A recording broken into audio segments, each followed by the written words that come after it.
Hello எல்லோருக்கும் வணக்கம். இன்றைக்கி ஒரு சூப்பரான லஞ்ச் பாக்ஸ் ரெசிபி தான் பார்க்க போகிறோம். அதுக்கு பாத்திரத்தை சூடு பண்ணி எண்ணெய் விட்டு பெருசாக நறுக்குன வெங்காயம், கேப்சிகம், ப்ராக்கலி, அது கூட கொஞ்சம் உப்பு சேர்த்துக்கலாம். கூடவே கொஞ்சம் கேரட் சேர்த்துக்கலாம். கேரட்டை சேர்த்து நல்லா வதக்கி விட்டதுக்கப்புறமா தக்காளி ஒரு தக்காளி, பெரிய தக்காளி எடுத்து நம்ம சேர்த்துக்கலாங்க. அப்போ தான் நல்லா டேஸ்ட்டாக இருக்கும். இந்த காய்கறிகள் நல்லா வதங்கினதுக்கப்புறமா நம்ம கட் பண்ணி வச்சுருக்கிற இட்லியை சேர்த்துக்கலாங்க. டெய்லி இட்லி, சாம்பார், சட்னி செய்கிறதுக்கு போல் இந்த மாதிரி ஒரு நாள் செஞ்சு கொடுத்து பாருங்கள். ரொம்ப ஹெல்தி கூட, ரொம்ப டேஸ்டியாகவும் இருக்கும். இது நம்ம கொஞ்சம் மசாலா சேர்த்துக்கலாம். மசாலா சேர்க்காமல் அதுக்கு முன்னாடி இந்த ஸ்டேஜ்லேயே நான் என் பசங்களுக்கு லஞ்ச் பேக் பண்ணிட்டேன்.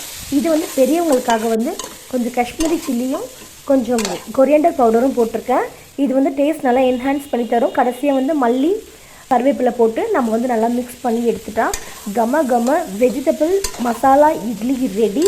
இதை நீங்கள் கண்டிப்பாக ட்ரை பண்ணி பாருங்கள். ரொம்ப ரொம்ப நல்லாயிருக்கும். நாம் நார்மலாக இட்லி சாப்பிட்றத விட இது ரொம்பவே டேஸ்டியாக இருக்குங்க.